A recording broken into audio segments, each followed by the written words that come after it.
Hey everyone, this week we're bringing back some of our biggest stories of 2023. And this year we saw a major change to the Las Vegas skyline with the addition of the Sphere.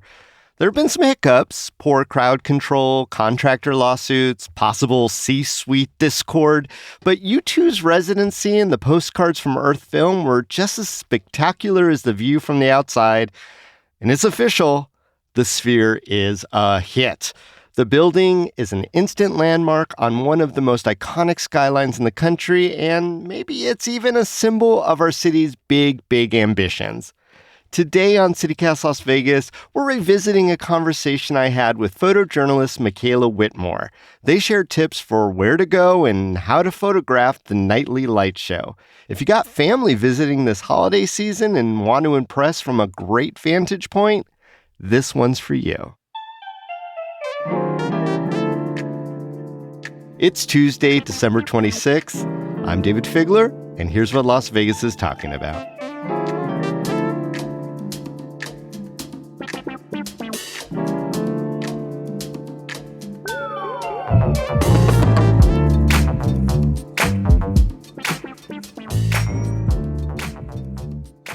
Michaela Whitmore, welcome to CityCast Las Vegas. Hi, thank you so much for having me, David. Nice to see you, or be talking to you, I guess. I'll go with both. I saw one of your shots of the MSG Sphere, and I got to tell you, it's already one of the iconic shots of our new addition to the Vegas skyline. I mean, literally with your shot, it puts the eye in iconic because it's that big eye that comes up on one of the many images. I'm so curious, how did you set up that awesome shot of the Sphere? And that appeared for Bloomberg Media, right? Yes, it just ran in Bloomberg Business Week, I believe online in a special print edition. And it was really wild because I got the assignment and was tasked with trying to get some interesting images of the Sphere, which you would think easy enough. It's a big object, but that comes with a lot of complexities. So in my discovery, I was actually found that location for the image was at the parking garage in the Howard Hughes area off of like Manhattan Street. Okay. So it was a 2-story parking garage, which you do have to pay for now. They were charging a $10 admission. Everyone caught on to that pretty quick. Yes, real quick. I will say that it seemed to be $10 per car, not per person. So if you can load up your car, have at it, Friends in the trunk, gotcha. Yes, okay. Yes, kind of like going to the drive-in movie theater or something. And so I got there maybe 30 minutes before sunset because I was wanting to see what the different sky would do over time. And so I was able to pick out a good parking space, kind of get my area set up. And then there was a lot of other people, all different ages, all different kind of friend groups were funneling in and just like waiting around, enjoying the Sphere and watching it. And so I was just kind of going back and forth, and I noticed the eye graphic, which how can you not be intrigued by that, captivated, Intrigued, captivated / creeped out, all the above. Yes, all the above, all the things. And so there was other people that were watching it kind of silhouetted and talking about what they were seeing. And so I was behind all of that and took a few frames while I was walking. And that's the image that they chose to run it in that article. What most people are interested in is trying to track down where the best vantage point to see the Sphere in all its splendor is.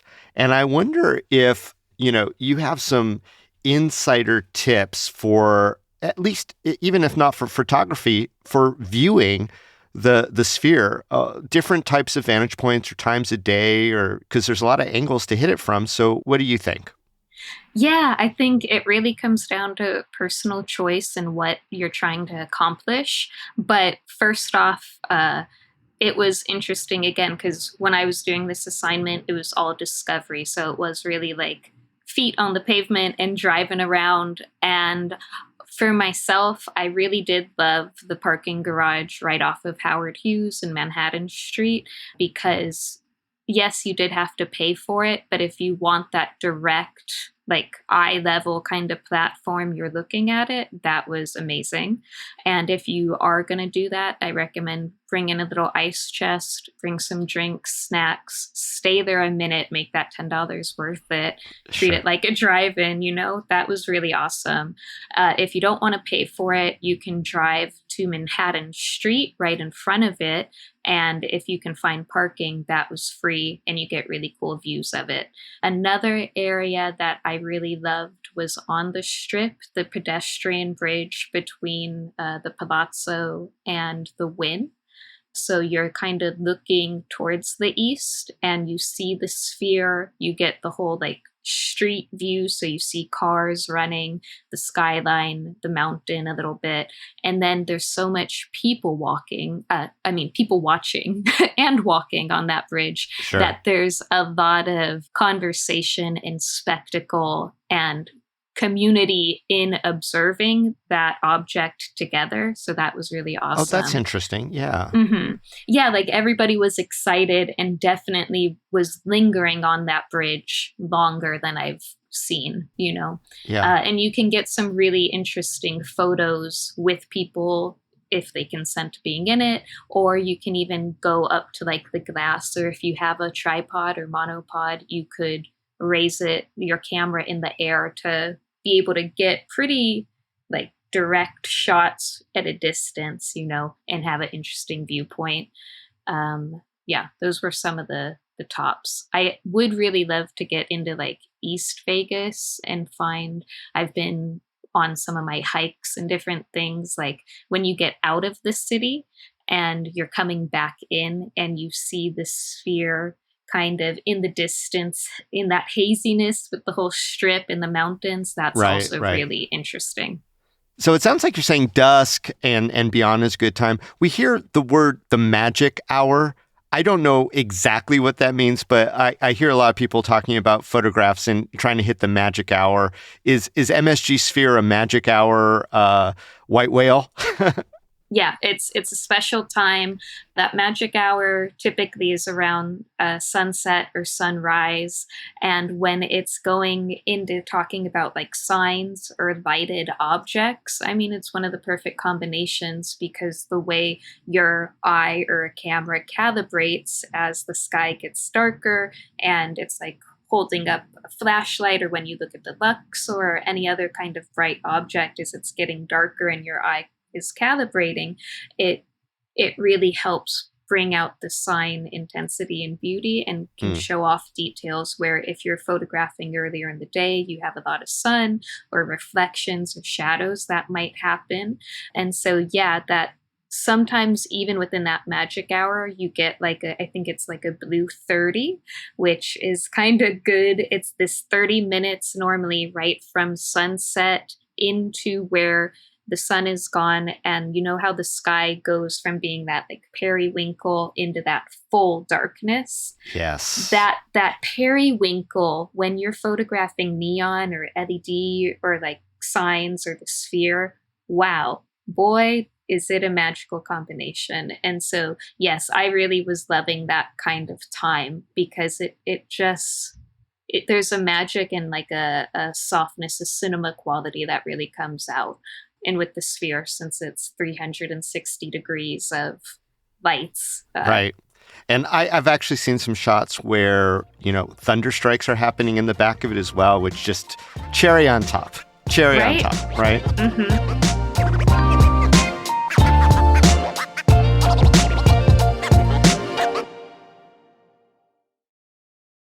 One thing, Michaela, I've been seeing some chatter because everyone really wants, where is the best place to shoot this? A lot of people are talking about literally going into hotels and renting rooms with a strip view. Michaela, if you had the comp of your dreams, forget about photograph, just looking at the Sphere, what hotel from your kind of perspective you think might be the best one of all the hotels along the Strip to really take in the MSG sphere?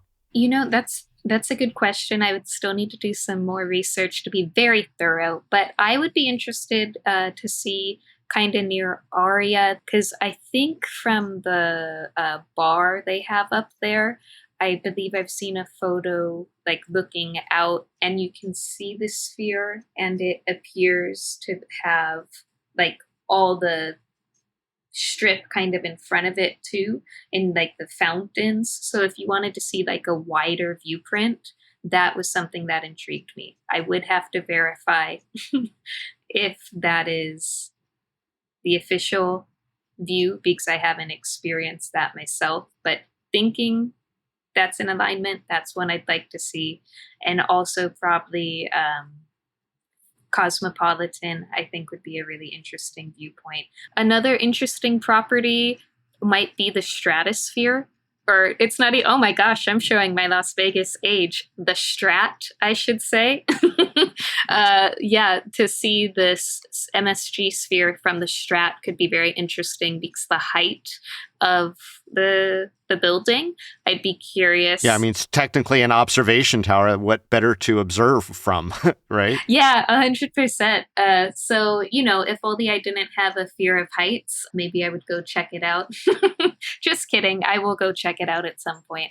But I do think that would be really interesting because you could get a good observation. Absolutely. I also want to ask you, Michaela, you caught that eyeball. I mean, that eyeball has just captured so much attention. But what are maybe some of the other of your favorite things that you've seen on the sphere?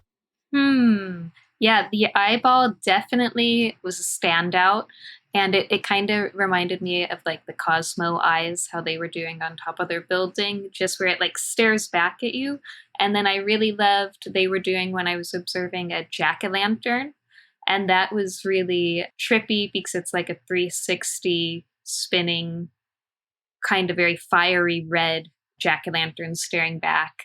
And then the others that really get me are anything that's like the moon, the planets, Mars, Earth.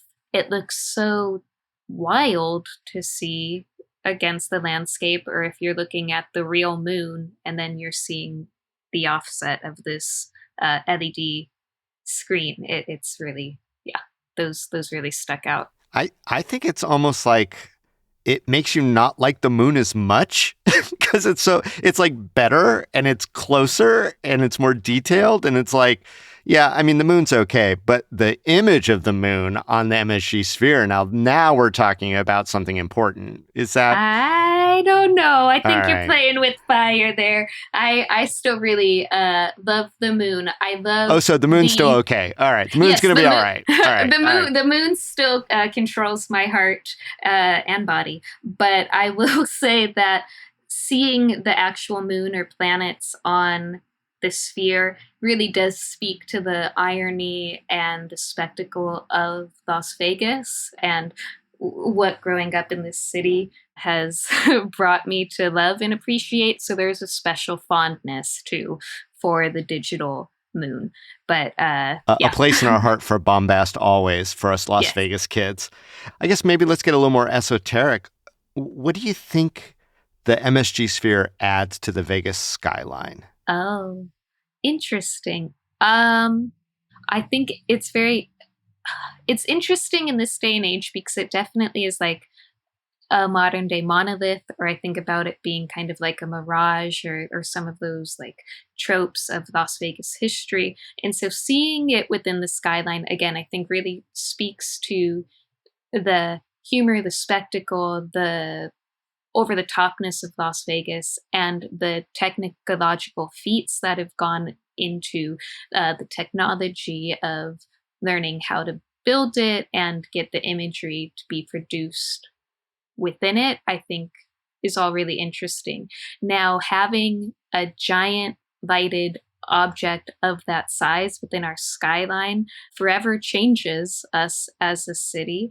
And I think there's a duality to it that's very interesting and taps into sci-fi and different, often kind of dystopian novels. This is such cutting edge and such interesting technology, but also it's for an entertainment venue Yeah. and Yeah. took such a large budget to create.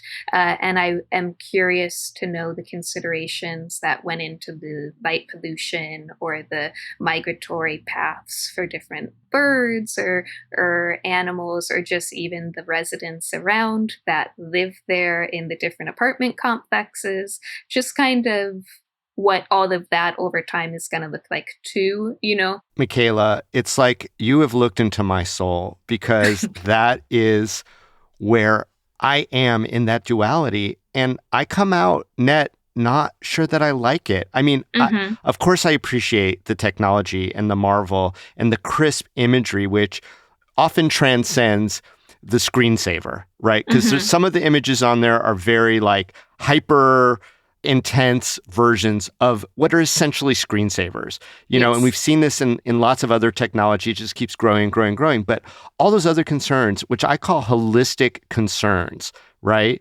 are never really thought of. Was that the best place for something like this to go? What other considerations were? How much money? And then I think about some of the labor disputes that I've been hearing about and some of the chaos that's going to be inside, and how people may not be getting such great value for wanting to be drawn like Moz to such an amazing ball of light. And, Mm-hmm. and these are the conversations that never happen. And so I come down maybe a little more cynical or harsh on even a magnificent engineering marvel as the biggest screen of that sort. But I can't avoid conversations about it, because that's Las Vegas, right? Yeah. Something really like surreal and ostentatious is coming, and you got to deal with it. So what a really thoughtful way to think about it. And I really appreciate your comments on it, because it's not all just about where's the best place to see it, but what's the best way to think about it. And Mm-hmm. we could handle both those thoughts in our head at the same time. Michaela Whitmore, thank you so much for joining us today on CityCast Las Vegas. Love that photo. Thank you so much. It's been a pleasure, and have a lovely day.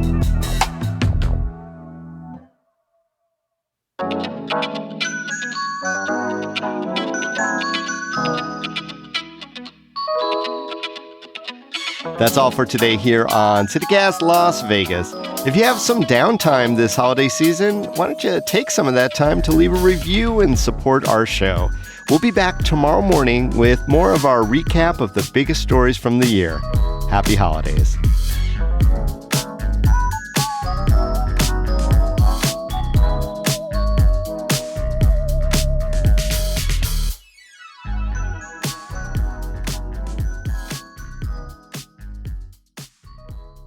I'd be curious too from like Circus Circus. Ooh, Uh, interesting. You think there'd be a clean shot, like view without I don't. interruption from I would think a lot of things, maybe the encore or win or even, Yeah, yeah. it might. Honestly, I just want to go to the roof of Circus Circus. So Fair, that's fair. uh, Yeah, if totally makes sense.